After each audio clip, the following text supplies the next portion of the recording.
You're looking very well rested, so that's good. I hope you had a good time last night. I know you all have been busy, so welcome to day 3. You're still going strong, lots to do today once again. And I'm very excited to be able to introduce you to your first speaker for today. And she's joining us from UC San Diego, and she's here to talk to you all about academic integrity. And this is a very important topic, so I hope that you will pay close attention. Let me introduce Trisha Bertram-Villans. Thank you. Thank you. All right.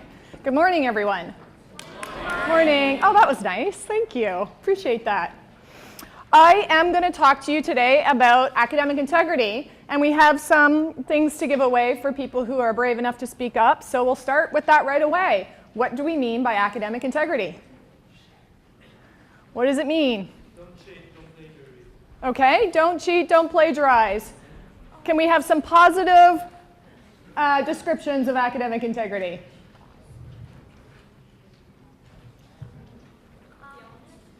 Be honest. Excellent. Right here. That's what you said, right? Yep. Honesty. What else?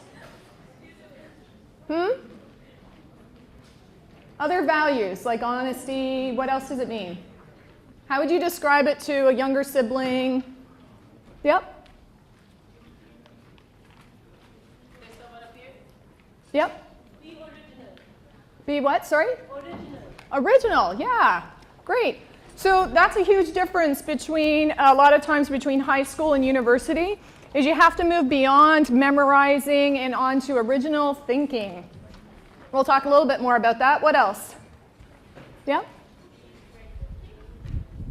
Be what, sorry? Creative? What do you mean by that? How is that connected to integrity? Yeah, so be creative. You need to come up with your own work. I'll take one off of my...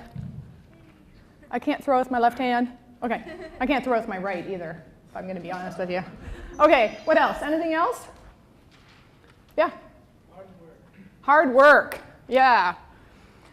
Now, hard work isn't always integrous, we might say, but most of the time it is. You know, because cheating is usually lazy work, and it's hard work to keep your integrity. Yep.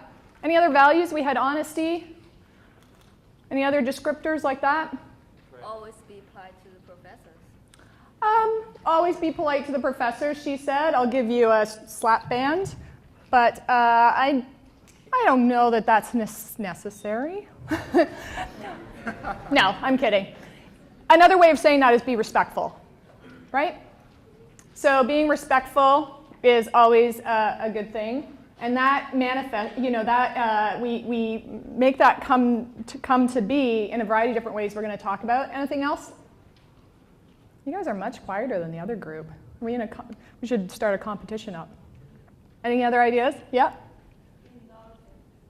Be knowledgeable? Innovative. Innovative. Sorry, thank you. I couldn't hear. Great. All right. So you've all mentioned some good ones. The reason I'm talking about this is actually the word integrity doesn't have a direct translation into a lot of languages, but these other words all do. And those are the 5 fundamental values of academic integrity: honesty, responsibility, or responsible, respect, trust, and fair. And academic is a translation for school, schoolwork, assignments, homework, problem sets, exams, tests, and quizzes. So somebody in the other group said, when I asked for definition, said it's applying moral standards to your academic work. It's a great way to think of it. So applying honesty, responsibility, respect, trustworthiness, and fairness to everything you do in school. Everything that you are submitting for evaluation to get the degree from UC Irvine, right? Okay, so let's go over the 5 fundamental values. What does being honest mean? It means writing or completing your own assignments. This includes not getting your papers, let me rephrase this, writing your papers in your native language if it's not English and getting them translated into English. Why would that be considered cheating? If you wrote your own papers in your native language and had someone translate them into English, why is that cheating? Say it again? The skills you use to translate is not from Yeah, so the work you're submitting is from the translator. Is that what you're saying? Not from you. But they were your ideas, right, originally? Why is it not your work anymore? Yeah, it's someone else. When somebody translate your work, they're not just translating it directly. They're putting their own ideas, their interpretations of what you've said. They have to do that in order to put it in another language. So it's no longer your work anymore. Okay? There's another reason why it's considered cheating. Somebody think of a different reason? Why else would that be cheating? Think of it in this way. Why is that cheating the assignment, what the professor's hoping you get out of doing the assignment? The goals of the assignment. Any ideas? One of the goals is to practice, yeah? Yeah. It's practicing communicating in English. One of the skills most highly desired by employers and graduate schools of college graduates. You want another one? Or we can give you a pen. Thank you. You can trade it in for a pen later if you want. One of the skills desired by employers and graduate schools, and one of the things they complain most about that university graduates don't have, is good communication skills, either verbally or in writing. And that's because a lot of times students aren't working on it. So if you need to practice writing in English. That's one of the purposes of the assignments. So do not get your papers translated. Obviously, no copying from other students or sources, and no getting papers pre-written by others. So I know that there are a lot of old papers floating around out there. You can get them on websites. I know that you're loading your papers up on websites. I know that fraternities have them and sororities have them. I know that they're out there. I'm not saying that you can't get them, that you would get in trouble for having those papers, but here's what happens. It's 3 a.m. It's 3 in the morning. You've been up all night.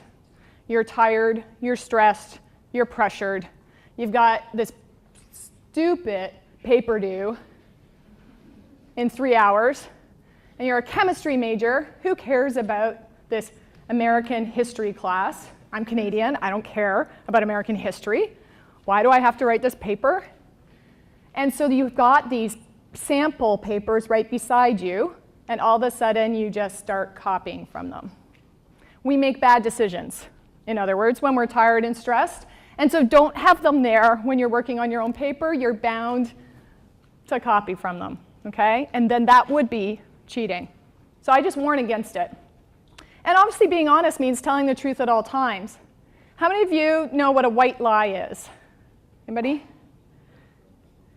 A white lie is something that you tell that's not really true, but it doesn't really harm anybody.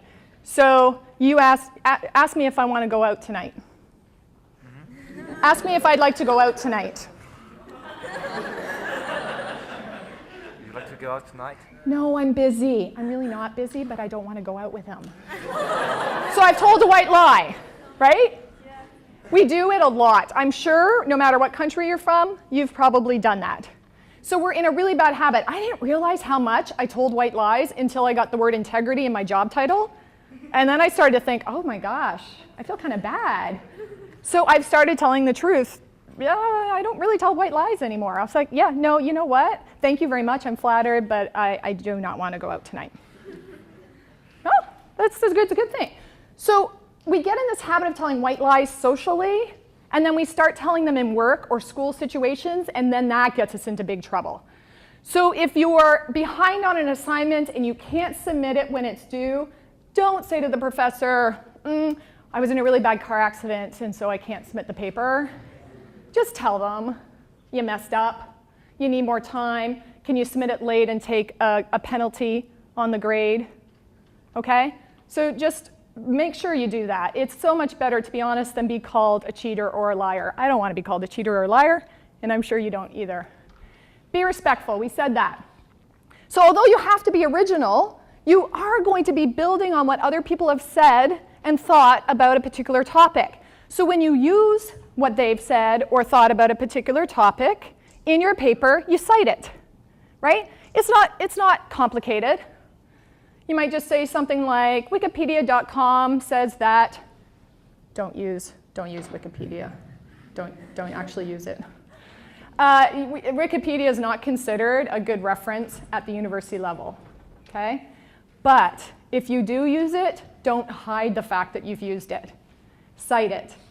It's better to lose a couple of points for using a bad source than being called a cheater, right? So don't hide the fact. If you're desperate, use it, but don't hide the fact. Just say Wikipedia.com says that the chairs in this lecture hall are brown, or whatever. Author Gallant argued that these are all ways to start a sentence that is going to include information you've read or gotten from somebody else. This includes if you've gotten an idea an idea from, say, a roommate or a classmate. There is nothing wrong with acknowledging that. Again, it's okay to get ideas from people, but we want to be honest about it. So it's kind of like picture yourself in a work situation. And you and I are talking at lunch, and we're trying to figure out how to save the company money, say. And you come up with a great idea, but I go to the boss first. We're like, hey, I came up with this great idea to save the company money, and I get the bonus and the raise and the promotion, and you get nothing. It's not cool, right? That's not a nice thing to do. So it's the same in your schoolwork. You wouldn't take somebody else's idea and pretend it's your own. So you can just give a little footnote, a little acknowledgement, a little disclaimer to say, thanks to my roommate or whatever, Jessica Brown, who gave me this idea. Again, you might lose a couple points because your roommate's not really a good source for ideas, a university level source for ideas, but you won't be called dishonest. And when the professor gets your two papers and you both wrote about the same idea, they won't think that you cheated off of one another. Does that make sense? You're looking very confused, kind of. The point is, if you've used something that somebody else said or wrote, something you heard, then you tell the reader where you heard it from, where you read it. It's kind of that simple. Being responsible. This is going to get emphasized a lot. There's this thing called a syllabus, right? That's going to get handed to you on the first day of class, or it's going to be posted on the class website, the first, right now. And it's going to tell you things you need to know. The syllabus for my class this fall is 11 pages long. And when students hear that, they think, oh God, 11 pages. Welcome to university, you must read, okay? I don't write an 11-page syllabus because I have a lot of free time on my hands. I write it because there's things I want my students to know. It's your responsibility to read it. One of the things that bugs, irritates professors is when students email them questions that are already answered in the syllabus or on the course website.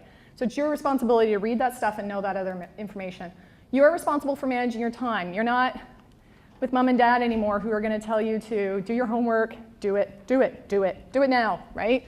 It's up to you. So you have to manage your own time. And it's going to be really hard here in the quarter system because it goes by really fast. Don't start assignments at the last minute. Big one. Study to learn, not to memorize. I see way too many students reported for cheating because they memorize stuff and then they just put it on their exams or they put it in their assignments, and the professor thinks that they had a cheat sheet, an aid in the exam, and they copied from it. The goal here is not to memorize. The goal is to learn. So when you read things, don't just try and memorize what they've said. Read them to understand them. So as you read things, take notes in your own words, okay? And if you are in the habit of just memorizing stuff, I would take a couple of classes, and I'll give you some sources at the end, a couple of workshops to help you learn to read differently than you've been used to doing. And seek out the help you need, not from UCSD. I forgot to change this to UC Irvine, my apologies. But you do have a writing center, you have a library, you have instructors, you have teaching assistants. You don't have this last thing, but I've got some sources on my last slide for you at UC Irvine. But seek out these legitimate sources. How many of you have heard the word tutor before? Okay. A lot of you have had tutors. A lot of you have maybe even paid for tutors. The problem is that some people call themselves tutors when really they're just cheaters. In other words, they do your work for you. They do your assignments for you. They write your papers for you. They translate your papers for you. And I've had a lot of students reported for cheating. They made a really innocent, naive mistake. They assumed because the person called themselves a tutor that they were doing the right thing. Do not fall for that. If it's a UC Irvine tutor, you're going to be fine. If it's a tutor out there, I would double check what they're doing, and I would, if they say to you, give me your assignment, and I'll give it back to you in 2 days, they're cheating. Just because they call themselves a tutor doesn't mean they're doing the right thing. So be very careful about that. This relates to being fair, playing by the rules. Know the rules for each class and live by them. Every professor might have different rules. So if you're in 4 classes this quarter, this professor says one thing, this one says another, this one says another. So don't assume that just because you can do it in one class, you can do it in another. So for example, one professor might say, I want you to work on all your homework assignments with other people. And the other professor might say, I want you to do all your homework assignments by yourself. That's for real. That you follow what they say, okay? And don't ask your American classmates what the rules are, because they don't know either. Ask your instructor, ask your teaching assistants. I already mentioned the memorization thing. So sometimes you'll have professors that are very confusing. I hear a lot of professors say the following. You can do your own work, you can work with others, but what you submit must be your own work in your own words. I'm going to repeat that. You can work with others on this assignment, but what you submit must be your own work in your own words. What does that mean? Anybody have a clue what that might mean? We have more slap bands. Yeah, I think it just means you get an inspiration from others, but you have to write it down or type it down in your own words. So inspiration from others, yeah. So ideas from others, yeah. But when you sit down, make sure you're doing it yourself. Now, be careful of that, right? So I'll often have students say, "Well, I did type it myself," right? Our assignments are not intended to see if you can type. We actually don't care if you know how to type. But what you're saying is I think what you're saying is you can talk to other students in the class about the content of the class, the lectures, the textbook, but you don't sit down and do the assignment together, right? Yeah. Yes, that's exactly right. That's what professors mean. They're not saying it very clearly, but that's what they mean, okay? So not all professors are as clear as I am. That was a joke, okay. Not all professors are very clear. You will not understand some, you probably don't understand me. You won't understand some professors. You need to ask the questions. Don't assume that you understand what they mean. Ask them what they mean, okay? It's always a good idea. And obviously, you can't use aids on exams. I know some countries, there's a lot of exams are what they call open book. We do some open book exams here, which means you can bring stuff in. But most of the time, they're not. They're what we call closed book exams. But sometimes the professor will tell you, hey, you can bring in a cheat sheet. I hate it when they call them cheat sheets. Because if they know you're doing it, you're not cheating, and they shouldn't call it that. But they might say that. But then, again, be really careful, because some professors are very, very particular. So they'll say you can bring in an 8.5 by 11 sheet with typed notes on one side only. If you brought in that same piece of paper but handwritten notes on one side or typed or handwritten notes on both sides, you would be cheating. So follow the instructions exactly. These are not guidelines, they are rules. And that catches a lot of students off guard too.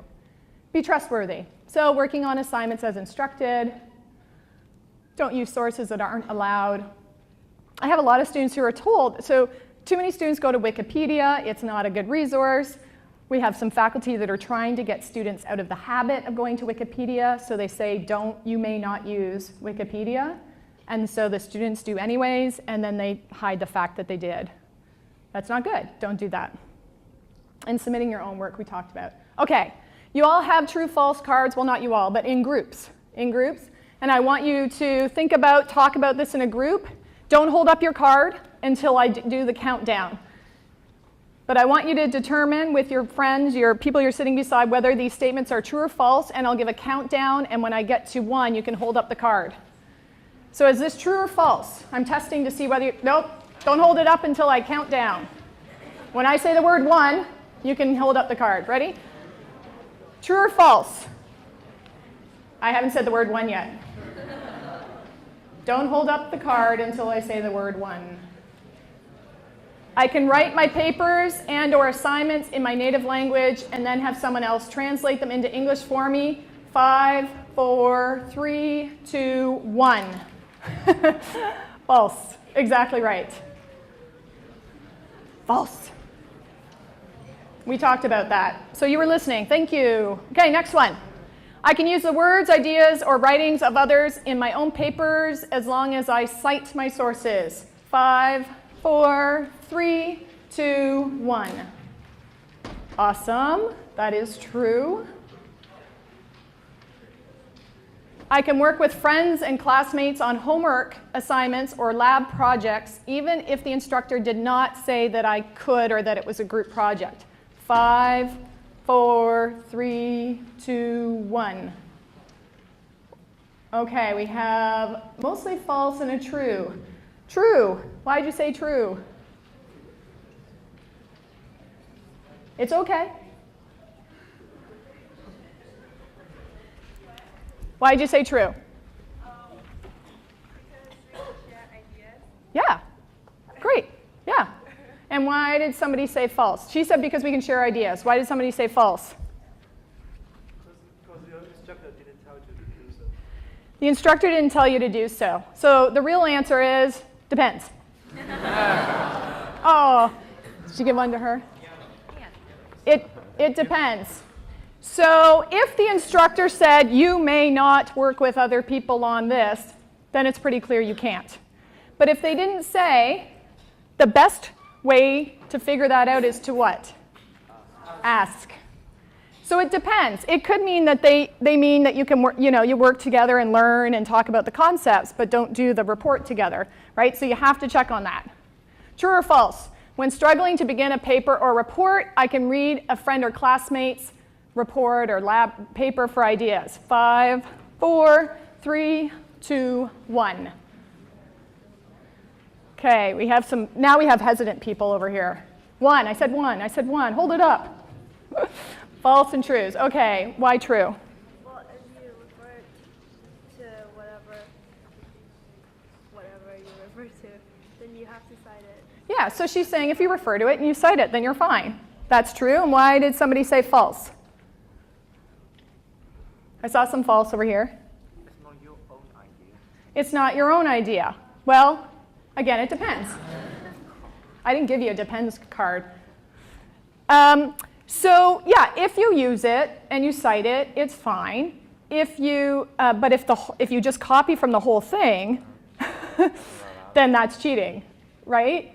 So, and again, if you use it and cite it, the professor might say, well, I'm glad you were honest about it, but that's not a good source for you to use, and you'll lose some points, but at least you won't be called dishonest, right? So if you look at another person's paper, you better tell the professor you did. My caution to you, remember, was at 3 a.m., when you're tired and stressed and pressured, you may be tempted to copy, and then you're not submitting your own work. So it was my saying be careful. Okay, I can take an exam for a friend who is in danger of failing the class, thus being deported from the US. 5, 4, 3, 2, 1. Okay, we have mostly false, but one holding up a true sign. He's your friend. He's your friend. So why did somebody else say false? Why is it cheating? He's your friend. He needs your help. All right, isn't it just helping somebody? Who said it was cheating you? Huh? Isn't it just helping? It's not cheating if it's helping, right? Yeah. If he fails, he might get deported. So it's okay to help him? Oh, okay. Because it's his own exam. The reason I bring this up, and I left my clicker at the front, but yes, it is false. You can't do that. The reason I bring this up is because oftentimes, for many of us, for most of us, human beings, loyalty to a friend is a more important value. It trumps. It is more important than other values. And so, we could think of a whole bunch of situations where somebody wouldn't blame you for putting loyalty above honesty. In this situation, we would blame you. You would get in trouble. You would get in trouble, and your friend would get in trouble, and you'd both get deported, probably, suspended, and therefore you'd have to leave the country. How could you be helping a friend without cheating? What else could you do for your friend? Maybe ask the professor for help. Ask the professor for help. Encourage your friend to go to the professor and ask for help. I heard something else? Help them study. Yeah. Help them figure out the course concepts. Refer them to other resources. So you can still help a friend without cheating, right? True or false? I can allow a friend who could not study for a test because of his mother's illness to look on my test just for a little bit of help. I'm not going to take it for them. I'm not going to stop them from looking at my paper. 5, 4, 3, 2, 1. Okay, we have a couple of trues. Oh, you're doing both. Is that your sign for depends? Nice. Why are you saying depends?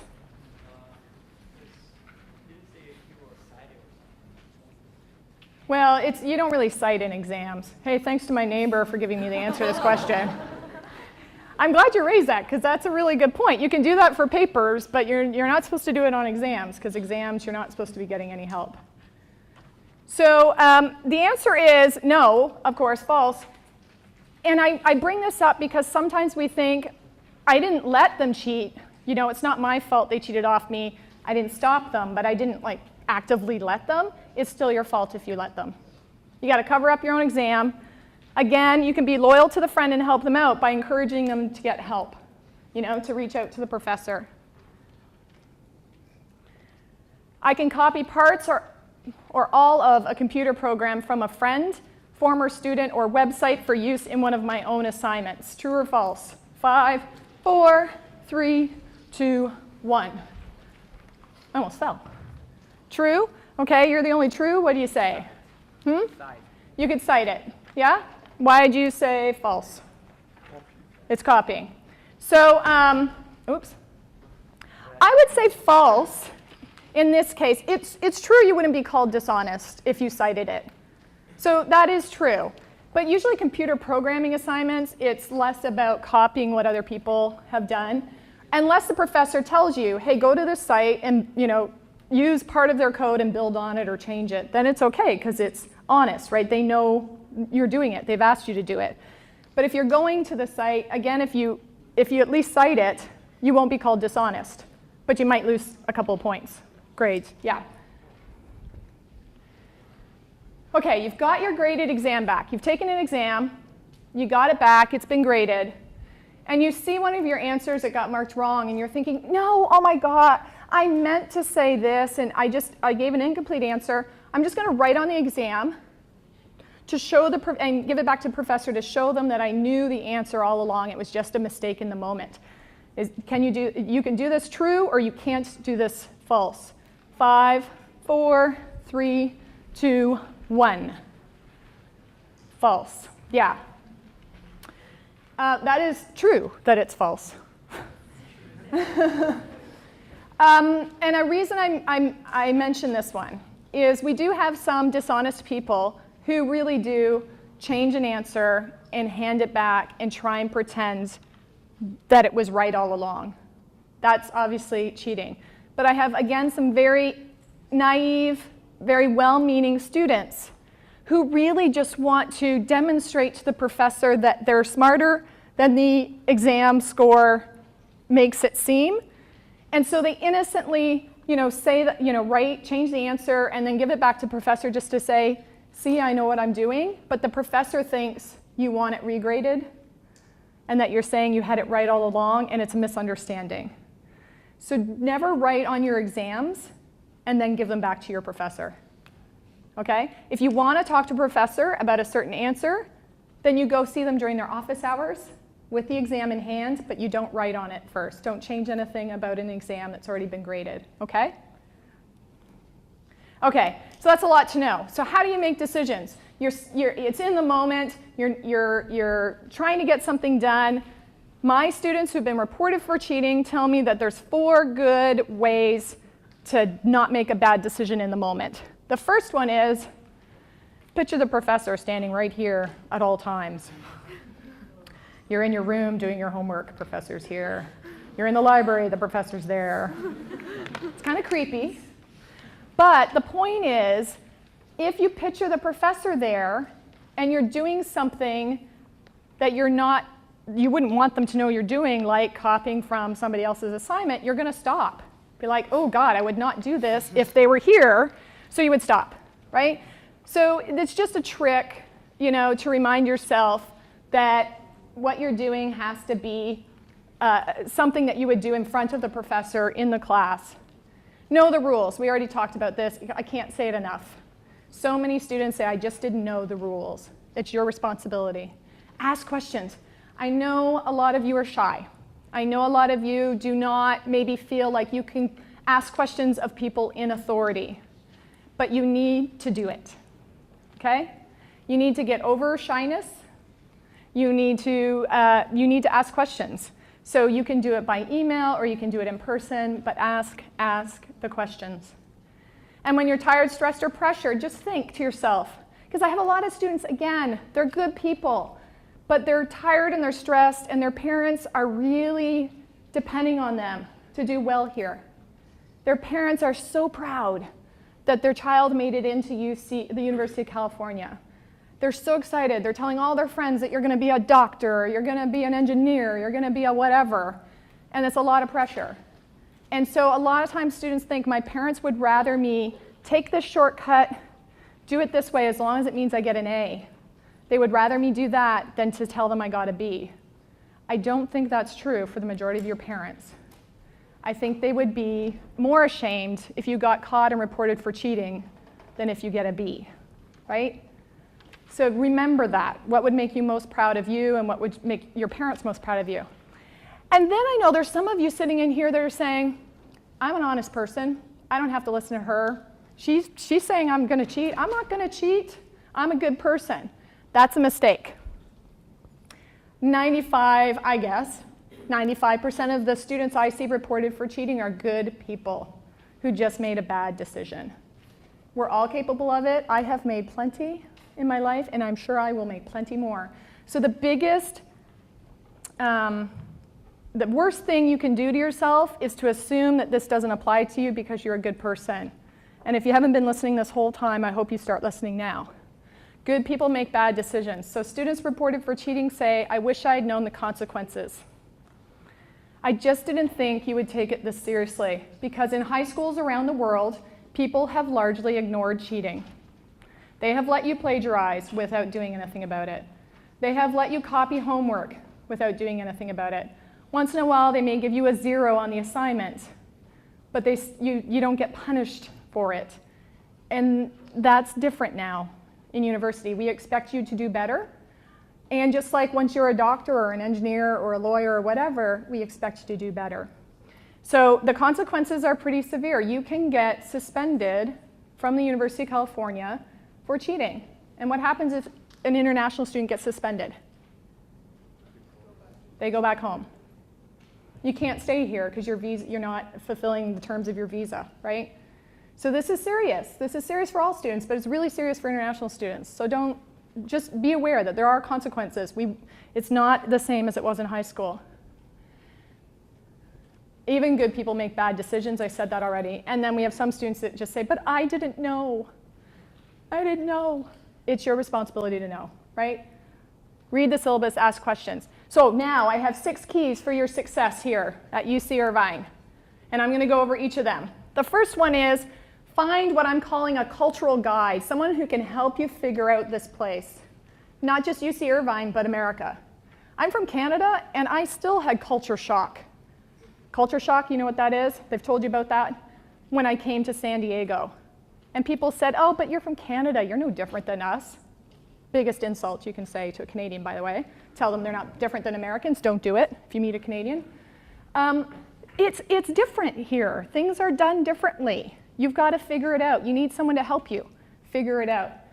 You need to check your assumptions. Don't always just go by, well, I assume that, this is what I do when I go to different cities, right? I assume that if everybody else is crossing the street, even though the light is red, that I can too.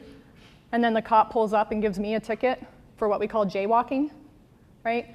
So you have to check your assumptions, otherwise, you could get in trouble. You need a cultural guide to answer your questions. You need someone to help you translate the weird things that they do here in Southern California. Depending on where you're from, you might not understand certain things like surfing. I'm from Canada. I don't understand surfing. I don't understand half of the things surfers say when they talk. So you might need someone to help translate for you. Someone to act as a sounding board. Do you know what a sounding board is?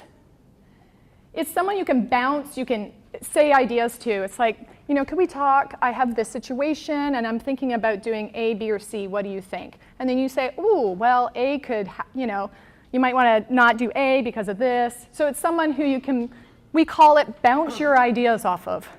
That's an English saying, share my ideas with you, you give me feedback, maybe I'll talk to you too, I'll talk to a couple people, right? And they can help me kind of figure things out. So you need someone to help you with that. The International Office International Center is a great place for that. They've got so many great student volunteers and staff, so they can help. Just go to them and say, help, I don't understand what's going on right now. Rethink your definition of success. There's so much pressure on our University of California students. Sometimes it's from yourself, a lot of times it's from their parents. Big expectations. And we get caught up in that, and again, we think that the A grade is our reason for being here, or the degree is the reason for being here. You could have gotten a degree from anywhere, right? You didn't come here for a degree. That could have been, you could have got that from anybody. You could have gone online and bought one, actually. It's illegal. I mean, it's not good, but you could have. So you're not just here to get a degree. Your purpose, I hope, is to learn, is to grow as an individual, to maybe work on your English. Keep in mind your long-term goals. Again, most of the time I see students make mistakes because they're thinking in the moment. This is what we do as human beings. We think in the short term and we forget to keep the long term. My ultimate goal is this, and so I need to do this to get here. And I can tell you that, getting an A grade all the time is not necessary. Understand expectations. I'm going to say this again, read the syllabi. And if the professor's not clear or they don't say something you need to know, ask clarifying questions. You can also go up to a professor or a teaching assistant and say, hey, in my country, we are allowed to X. We are allowed to use sources without citing them. Am I allowed to do that here, or is there a different practice? So explain because a lot of professors have no idea the differences that you're having to get used to. They just assume everybody, they might just assume everybody knows what to do, and that's not true. So understand your expectations, talk to people. So citation's really important because I think this is what gets the most kids, is plagiarism. When do you cite things? When you've read it, when someone else told it to you, when you got it from another source that's not your brain, when you wrote it but you used it already. When you wrote it, but you used it in another paper. Why is that not allowed? Why can't you just, okay, I wrote a paper for this History of America class, and now I'm in an English class, and they're giving me the same kind of assignment to do. Why can't I just either take stuff from that paper or resubmit that paper to that professor? Why can't you do that? Does anybody know why that would be cheating? You still have more slap bands and pens. Why is that not allowed? Somebody knows.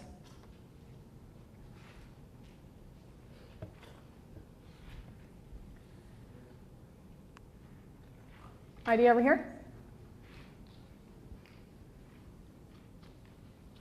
Even though I'm being videotaped, I'm a very patient person. Yeah. It's limit our creativity. Now, of course, I can't hear you. It's limit our creativity. It's limiting your creativity? Yeah.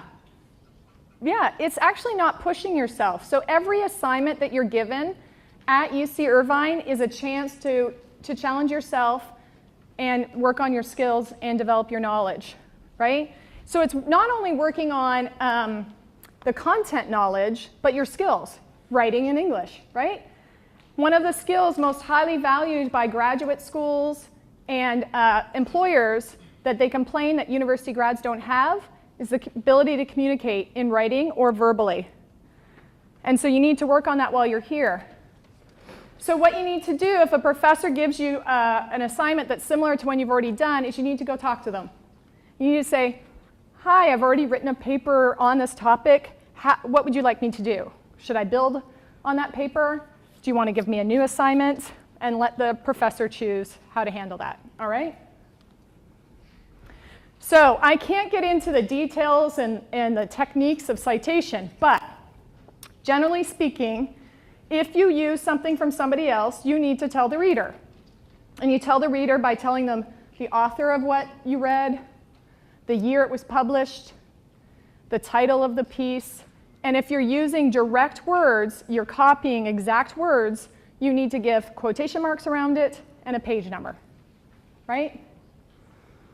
And every class might have a different citation style. You're going to hear words like APA, MLA, Chicago. They make no sense. You have to figure out what they mean. But don't worry about formatting. Those are all about how to format things. You just need to be clear that you've gotten something from somebody else. You might lose a couple of points on the format if you got it wrong, but who cares? At least you won't be called dishonest. But you can figure out formatting. There's guides online. The library can help you. There's programs that will do the formatting for you. That's okay. The formatting's not really what matters. What matters is that you tell the reader where you got the material from. So one reason I see students get in trouble, and this is what I used to do, it was bad practice, is you take material from other sources, you put it in your notes, or you start putting in your paper, and then you were reading it later and you say, oh, where did this come from again? Because you didn't include your source right away. So every time, just include your source right away as soon as you use that information. Okay, you can use your true false signs again. You're going to hold up true if you need to cite something, and you'll hold up false if you don't need to cite in this particular situation. So true or false, you discussed an idea with a friend and then use the idea in a paper. True, you have to cite it. False, you don't. 5, 4, 3, 2, 1. Yes. True. What? Why not? It's like that work situation, right? I'm not going to take my friend's idea and pretend it's my own. You wrote a paper in class last year and are using a sentence or two in a paper this year. True, you have to cite it. False, you don't. 5, 4, 3, 2, 1. True. You can cite yourself. A lot of people don't know that. I cite myself all the time. I'm constantly building on things I've written before. You state a fact that everyone in your field knows. True, you have to cite it. False, you don't. 5, 4, 3, 2, 1. False and then some truths. Why did you say true? Well, even if it's well known, you still need to. It's not yours, and sign it. Okay. And why did you say false, I think? It's like everybody knows that, Whoops. Yes, she says it's not your idea, so you have to cite it, and he said everybody knows it, so you don't. So the truth is, it's hard to figure that out sometimes. No, it doesn't actually depend. I mean, it's just really hard. What I find with students is that they assume that it's common knowledge more often than it's not, right? If you had to go somewhere and look it up, you need to cite it, because obviously you didn't know it. There's a way to say that it's common knowledge. You could say, as many people in the field have said, and then you could list 3 sources who have said that. And that just backs up your claim that it's common in the field. But you don't have to cite things like this, you know, like what, pi equals 3.1441, whatever it is. You don't have to cite things like that, but there's actually not much that's common knowledge outside of our field. So if you're not sure, what do? Ask. Or you cite it, because then again, you might be over-citing, but you're not going to be called dishonest. So there's nothing wrong with over-citing. You include a sentence that was on the web but was said by multiple people on multiple sites. True, you have to cite it. False, you don't. 5, 4, 3, 2, 1. True. A lot of students think that because it appears multiple times, it's common knowledge. Therefore, I don't have to cite it. That's not true. So you have to still cite it. If you read it, you cite it. You give your opinion about a topic. True, you have to cite it. False, you don't. 5, 4, 3, 2, 1. False. It's your opinion. Now, if you got your opinion from reading other stuff, you're going to want to build up to that opinion, right? To give that background, you'll cite all that stuff, but you don't cite your actual opinion. You worked with a friend or two on a homework assignment. 5, 4, 3, 2, 1. Do you have to cite them? Yeah, kind of. Depends on what the professor said. If the professor said you could work with them, you know, you don't have to. Okay, another key to success, plan your quarter. It happens really, really, really, really fast. So don't wait until the last minute. Put all of your deadlines in one location. As soon as you get your syllabi next week or whenever, look at what you have. Don't be surprised by, oh my gosh, I have 3 midterms this week. I better start studying. Okay? You have to plan your time, and it's really hard because you have a lot of free time. And so you're going to have, so here's some other things you're going to have to say no to your friends to. Do you want to go out tonight? No, I have to study. Now, don't study all the time. You need to have fun, right? Part of the reason you're here is to have fun, but you need to balance. You need to make decisions. Start your projects early. If you know that you're not very good at writing yet, which none of us are in first year, we're not, well, not none of us. A lot of us are not very good at writing in our first year. No, you need to start those papers early. No, you need to get to the writing center to help you. And this leads us to the next key to success. Know your weaknesses. Don't be ashamed. We all have weaknesses. I have plenty of them. Know what yours are. Is it your oral or written English? Is it time management? Is it giving in to your friends? You'll do whatever they ask. Foresee scheduling conflicts and recognize when loyalty to a friend might entice you to do something dishonest. Don't just anticipate the challenges, but then address them. Address your weaknesses now. And seek out what we call legitimate support. And how do you know what is legitimate? If your professor or TA told you you could use it, if the professor or gave it to you, if the professor told you you could use it, if it's offered by UC Irvine, like anything from the Learning and Academic Resource Center is legitimate.